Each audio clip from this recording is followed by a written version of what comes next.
Good day, this is Teacher Jo and welcome to my YouTube channel.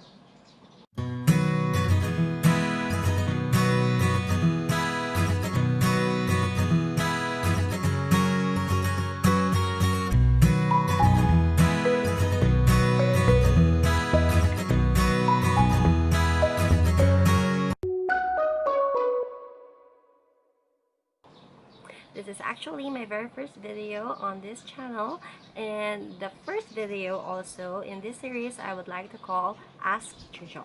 In this video, we will be answering this question.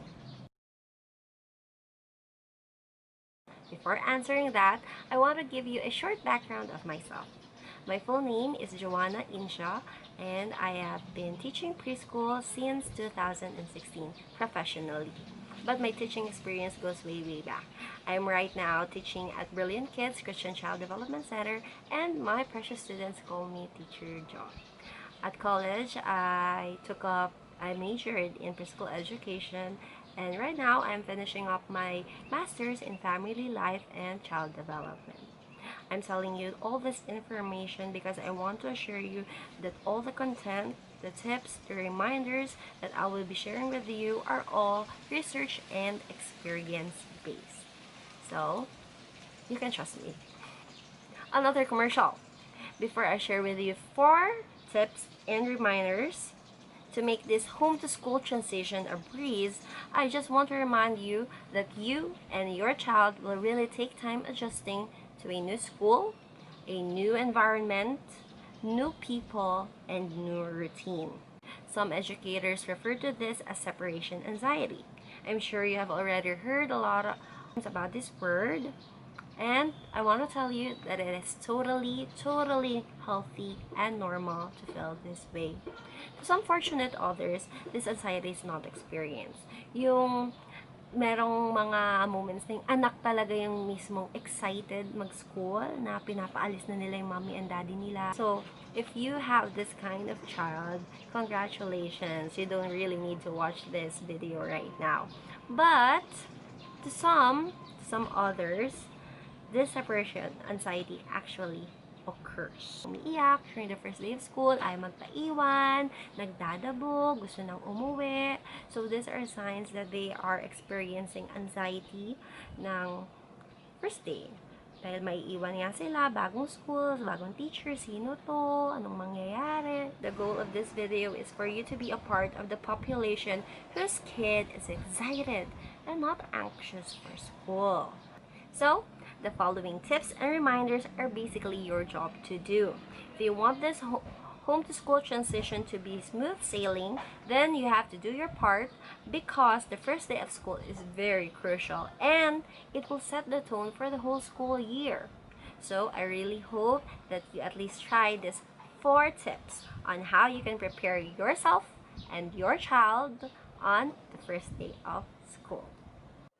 Tip number 1. Plan ahead. So, ang gagawin nyo dito, parents, is you will talk to your child of what he or she should expect sa school. So, for example, ganito yung pwede nyo pong dialogue sa kanya. Anak, malapit ka nang mag-school. 3 tulog na lang, mag-school ka na. Maganda dun sa school mo. Nandun si Teacher Jo. So, you can introduce the teacher para kilala niya yung mga makakasalamuha niya dun sa school. And, to assure your child na kilala nyo yung teacher. Na yung pag-iiwanan nyo sa kanya ay kilala niya. Also, tell him or her kung anong gagawin nyo on that day. Sasabihin nyo ganito. Magbibihis tayo noon. Ito, susuot mo tong uniform na binili natin. Tapos, ihahatid ka dun ni Mommy. Pero si Mommy, hanggang doon lang sa door. Bawal na pumasok si Mommy sa school kasi ang pwede lang doon ay ang teacher at kayong mga bata. Si Teacher Jo na yung mag-aalaga sa inyo. Mabait yun si Teacher Jo. Love na love ka nun. So, something like that. Another tip is to read stories about the school, kung anong mga pwedeng activities na gawin doon. So, some books that I recommend is Spot Goes to School. And it shows the activities of what will happen sa school, that it's fun, masaya sa school. Another book that I would like to share with you, especially with children na may anxiety, is this one. Maganda yan, ikwento niyo yan sa kanila, and you can assure your child that everything will be okay. Last tip is to bring your child to school ahead. So, pwedeng during enrollment, ay dadalhin niyo siya sa school para makita niyo yung school, kung anong itsura nun, anong gagawin niya sa classrooms, anong mga gamit yung nandoon, sinong mga teacher niya. So, that time, pwede niyo na siyang ipakilala sa amin as teachers. Tip number 2. So, be confident and be consistent. So, anong ibig sabihin nito? Ito na po, gagawin nyo na to on the first day of school. Do not show to your child a sad face or an anxious face because you are his or her primary model. Pag nakita niyang anxious ka, na ikaw mismo, mommy or daddy, yung sad, they will feel sad too. Parang mag-iisip sila, bakit sad ka, mommy? Bakit nakakatakot ba sa school kaya ka nagiging sad? So, something like that. So, be confident, smile during the day, and just be happy about this first day of school. So, what does consistent mean naman? It means na if you say goodbye, say goodbye. So, if what you said to her a few days back, on my tip number 1, be consistent with it. Pag sinabi mong susunduin, ikaw ay magsusundo sa kanya later, susundin niyo yun, mommy. Confidence, consistency is the key. That's tip number 2. Tip number 3. Goodbye means goodbye. So, ito po ay na-experience ko ng napakadami na pong beses. Kapag nag-goodbye po kayo sa anak ninyo sa labas ng school, it means goodbye. Hindi po pwede na sasabihin nyo, sige anak, una na si mami ha. Tapos andun pa rin kayo. Parang it will establish parang joke lang yung goodbye nyo.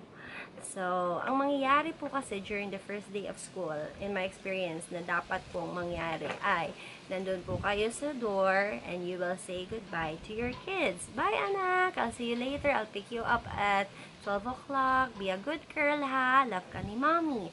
So, that's script. And then, cut. Tapos na. You will go now and or you can sit down. Depende po sa arrangement or sa kwento or sinabi nyo sa anak ninyo. Or you can sit down sa waiting area, sa waiting lounge ng school. So, pwedeng gano'n. Sasabihin nyo, nandito lang si mommy ha. Yan ka lang sa school. Dito lang si mommy kasi bawal dyan si mommy sa school, di ba? Pinag-usapan na natin yon. So, something like that. Okay po? So, be consistent with your goodbyes. Again, nandun na naman po yung consistency. Hindi pwede na porket umiyak siya. Naku, ito po yung nangyayari. Scenario. Mami, ayoko dito sa school. Pero nag-goodbye na po kayo. Goodbye na po talaga yon. Goodbye means goodbye. So, kahit po umiiyak siya or nagdadabog siya, Mommy, it's okay to leave your child to us. We are trained professionals. Napag-aralan na po namin yan. At na-experience na po namin ng maraming beses. You don't need to be there for your child na po. Kahit po umiyak po siya. I assure you, everything will be okay. Kaya ito po yung na-experience ko na kaya yung tip number 2 is to be confident kasi yung mismong parent po, yung may anxiety, na siya yung natatakot na mapahiwalay sa anak niya, which is not good. Kasi you should be trusting to us, diba po? So, ayun po ang mangyayari. Kaya kailangan po na goodbye means goodbye. And that brings us to my tip number 4. Trust your school. Trust us. So, alam ko po, kakasimula lang din po ng relationship natin as parent-teacher. But, you can actually trust us. I'm really passionate for them to learn. And one thing na kailangan po nila to learn is to be independent.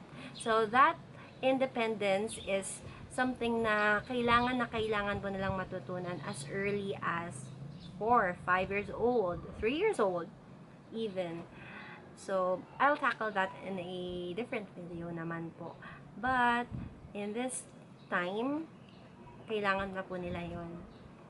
Kaya, trust us na okay lang po yun kahit umiyak siya. It's not a distraction for us na nakakahiya naman, umiiyak yung anak ko. Don't feel like that, okay?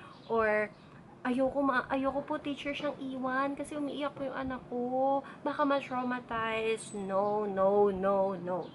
So, please, get rid of that word, traumatize. Especially if you've done tips number 1 to 3, hindi po naman tayo aabot sa time na matotrauma sila. Just be sure to prepare them.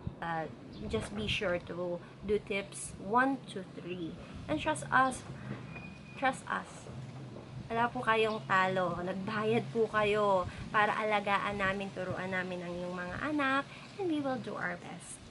Just be sure to really find a trustworthy school with qualified teachers and really passionate ones na hindi lang nandun para magturo pero talagang mahalin yung mga anak ninyo. So, those are my 4 tips. I hope na maging malaking tulong po siya sa inyo. To end, we understand how hard this can be. Alam ko po mahirap for both of you, for the child and for you as parents, be separated from your child. But we know this just means na love niyo po talaga yung mga anak ninyo. We believe that these children are precious gifts from God. Now we need to take care of them, not just teach them, but to love them as well. Don't worry, parents. And if your child is really having a very, very bad day, and siyempre, makikita naman po namin yun, ma-assess naman po namin if this is too much for him or her, we will call you. So, yun po yung assurance na meron po kayo. We will call you and we will update you right after the class kung ano po naman ang naging experience niya. So, that is all for this video. I hope you learned a lot and I really hope na ipapractice nyo po itong 4 tips na ito. Lalo na po kung first time nyo po na mahihiwalay sa anak ninyo for a very long time. And lalo na kung first time din po ng anak ninyo mag-aaral. So, God bless and that's all. Thank you.